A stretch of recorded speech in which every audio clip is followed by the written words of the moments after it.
Good morning, or good afternoon, or good evening, all my dear peeps and my amazing Arthur. How are y'all doing today?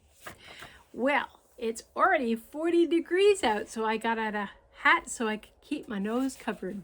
Don't want to get sunburned this early. Today, we are going down under, an adventure in Australia with Mickey and Goofy down under.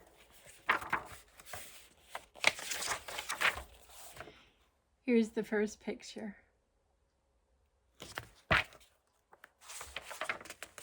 One day, Mickey Mouse and Goofy went to the zoo to see the cuddly koalas from Australia. "This is my favorite part of the zoo," Goofy said. "Enjoy the koalas while you can," said Mr. Winsett, the zookeeper. "If we don't get more leaves for them to eat soon, we're going to have to send the koalas back to Australia." "Gosh, there are lots of trees around here," said Goofy. "These koalas will only eat a certain kind of eucalyptus tree from Australia," explained the zookeeper. "Why can't you get more of the kind of leaves they like?" asked Mickey. Mr. Winsett sighed. "I don't understand it myself. We've been getting our leaves from the same company for years, and the deliveries have always been on time. Suddenly, something's gone wrong, and I have no idea what the problem is."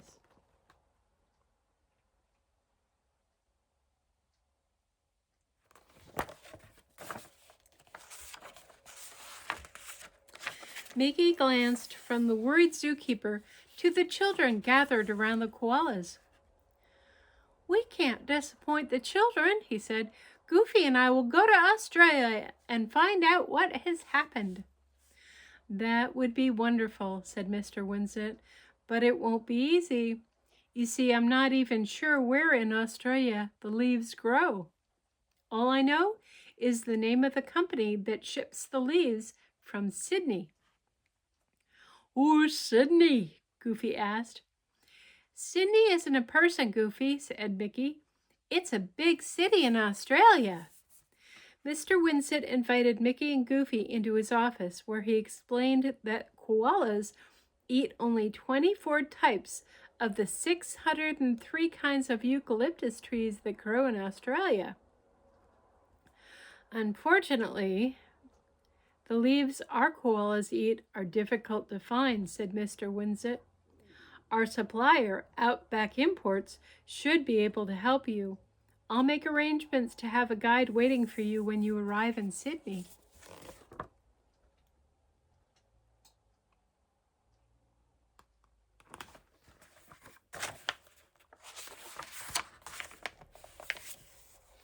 After many hours in the air, Mickey and Goofy stepped off the plane in Sydney. "I wonder where our guide is," Mickey said. "Maybe it's that guy over there," said Goofy, pointing to a young man who carried a sign that said, "Welcome, Mickey Mouse and Goofy." Mickey stepped forward to shake hands with their guide, who introduced himself as Sam. Sam had been told all about the eucalyptus problem. He agreed with Mickey that the first step was to visit Outback Imports and find out what the company knew about the leaves.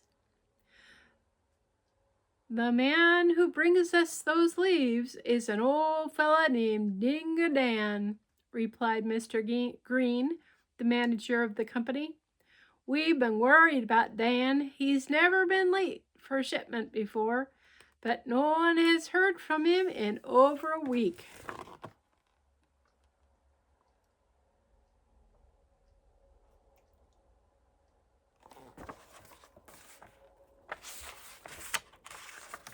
"Do you think he's lost?" asked Goofy.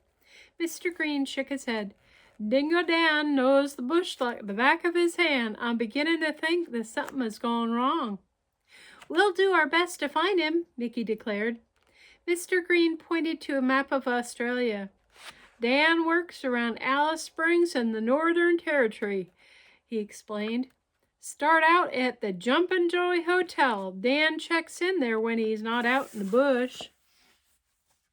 Mickey, Goofy, and Sam arrived at the Jumpin' Joey and were greeted by its owner, Matilda. She was also very worried about Dingo Dan. "I think the special leaves Dan gathered grow along the Todd River," she said. "No problem," said Goofy. "We'll just follow the river until we find Dingo Dan." "It's not that easy," said Sam. "The Todd River runs underground and the land around it is wild." "Then we'd better get started right away," said Mickey in a determined voice.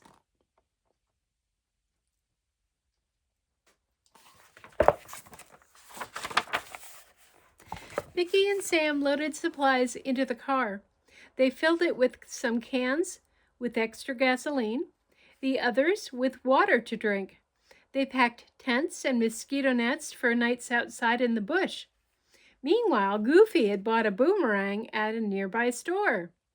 "Gorsh," he said as he practiced without much success. "If I learn to throw this thing, I can play catch all by myself." "Right now, you're playing fetch," said Mickey, laughing.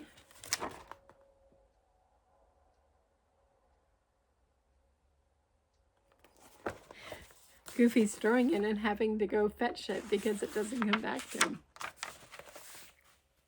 Soon the three travelers were bouncing over the dusty tracks toward Todd River. Goofy came to a stop to watch a group of kangaroos cross the road.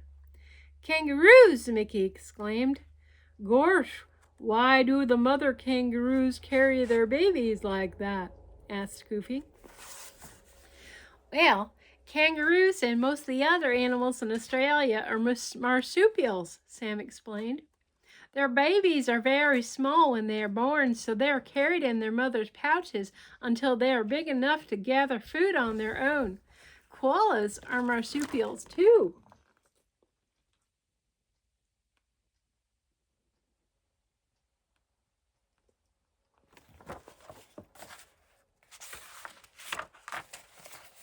Suddenly, Goofy swerved the car. "Yikes!" he cried, pointing to a strange-looking creature sitting on top of a big rock. "What's that?" Goofy was so startled he forgot to watch where he was going. Crunch! The car banged into a piece of metal by the side of the road and groaned to a halt. Mickey and Sam climbed out of the car. "That's just a frill lizard, Goofy," Sam explained. "In spite of the way it looks, it's harmless. It was just trying to scare us." "Gorsh," said Goofy, "it sure worked. And look at the car. Is there a repair shop around here?"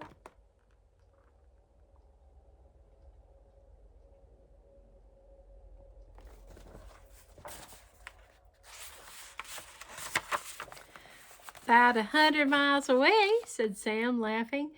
"But don't worry about the car. I can fix just about anything." Meanwhile, Mickey was examining the piece of metal that the car had hit. "What could this be?" he wondered. "This sure is a strange place to find a piece of metal." Then Mickey looked up as he heard Sam's voice. "Hey, Mickey," called Sam. "Let's get set up and get camp set up here for the night." "Great idea," said Mickey as he trotted back to the car. "I'll gather some wood for fire." "I'll go down to the stream and catch some fish for dinner," added Goofy. "And I should have the car fixed in no time at all," said Sam.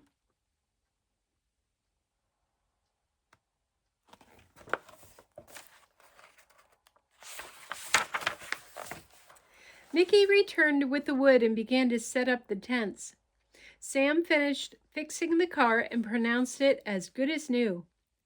"What's taking Goofy so long?" Mickey wondered. "I'm hungry." "Me too," agreed Sam. "Let's go down the stream and see if he's had any luck." They grabbed two fishing poles and took off. "Hi, Goofy. We came to help you fish." "Gorsh," said Goofy, "I haven't even begun. I don't want to hit this funny-looking duck with the fish hook, but I can't get it to move." Sam and Nicky laughed. "That's no duck, Goofy," said Sam. "That's a platypus." "A what?" said Goofy in a puzzled voice. "A platypus," Sam repeated. "Platypuses are mammals, but they lay eggs and have duck bills. We're probably near her nest. That's why she won't move."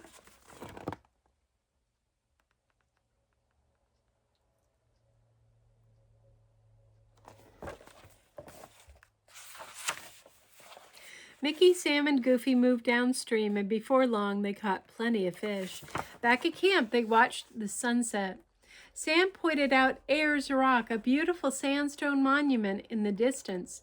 Suddenly, a loud howl startled the campers. "What was that?" asked Goofy. "Sounds like dingoes," said Sam. "They're wild dogs. Let me borrow your boomerang to scare 'em away, Goofy." Sam threw the curved stick into the dusk. It whistled over the heads of the dingoes. Then it sailed right back to his hand.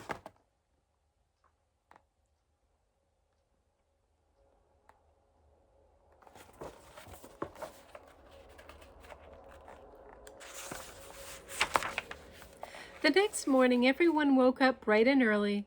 As Sam finished loading the car, he noticed Goofy playing with a little yellow dog. "Goofy!" cried Sam. "Get away! That's a wild dingo!" "Gorsh," said Goofy. "I've never seen a wild dog with a collar before." Sam and Nicky cautiously walked over to the dog, who was indeed wearing a collar. Nice red collar. The dog wags his tail happily. "This one ain't wild," observed Sam. "It belongs to Dingo Dan," Nicky exclaimed, reading the tag on the dog's collar. At the sound of Dingo Dan's name, the dog jumped up and began to run down the road, barking. Mickey, Goofy, and Sam followed.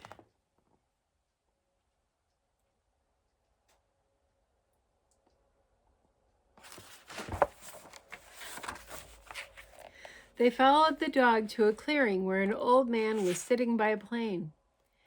"You must be Dingo Dan," said Mickey, introducing himself, Goofy, and Sam.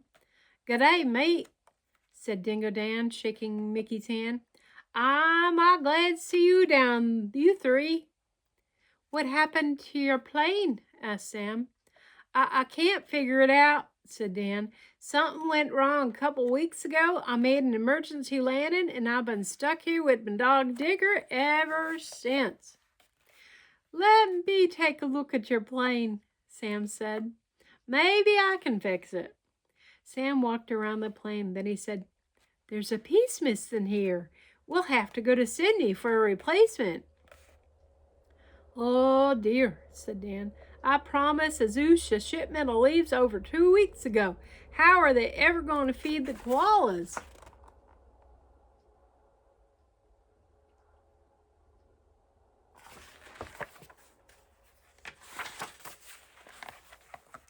Mickey thought for a minute.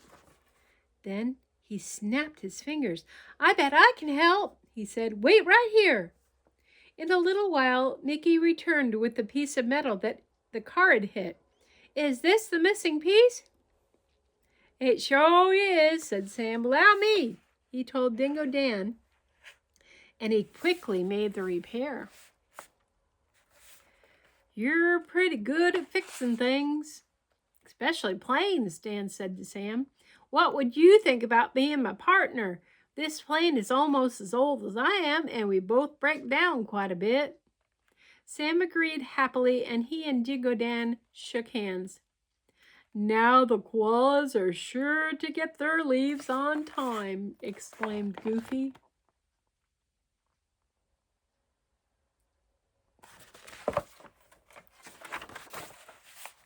Back at the zoo in the United States, the koalas munched happily on a fresh shipment of their favorite leaves. "I'm sure Dingo Dan and Sam will be able to deliver all your shipments on time from now on," Nicky told Mr. Winsett. "I can't thank you enough," said Mr. Winsett. You and Goofy saved the day. We're the ones who should be thanking you, said Mickey. We had such a wonderful time in Australia, didn't we, Goofy? Goofy? Mickey looked around to see Goofy lying on the ground in front of the koalas. Goofy, what are you doing down there? Mickey asked. Guess what? Goofy said happily. I finally got the boomerang to come back.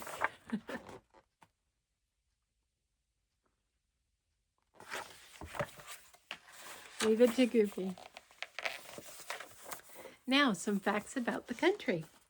Since Australia is located in the southern hemisphere, its seasons are the opposite of those in the United States. So when it's winter here, it's summer there.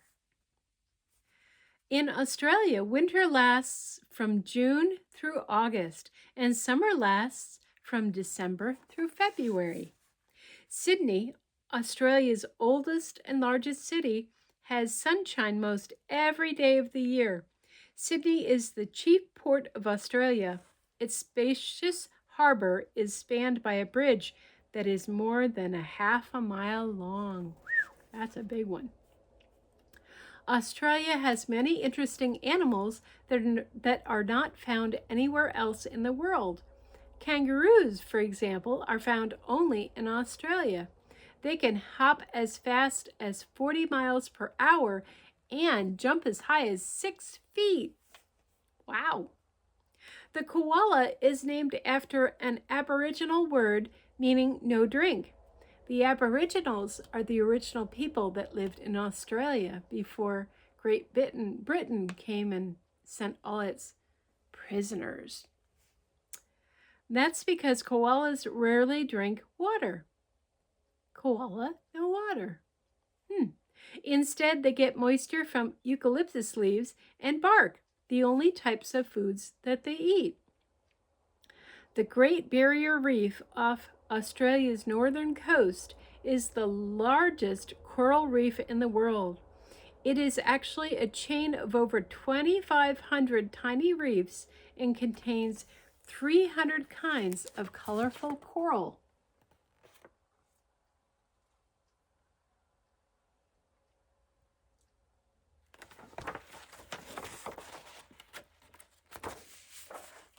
The platypus, Australia's strangest animal, has a bill like a duck.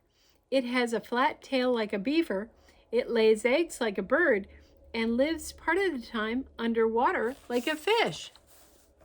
Boomerangs were first used by the Aborigines as weapons for hunting and fighting. They are also used as toys, tools, and even musical instruments. The Aborigines were the first people in Australia. They have been there over 40,000 years. Many Aborigines still live in Australia. Ayers Rock is a large sandstone cliff about 1.5 miles long and is a top tourist attraction. The walls of its caves are covered with ancient paintings made by the Aborigines.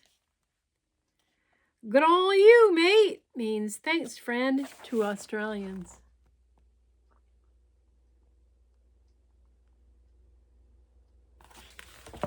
And you can always have a steak on the Barbie. Love you all. Hope you enjoyed. Have a good day, and I will see you tomorrow. Bye.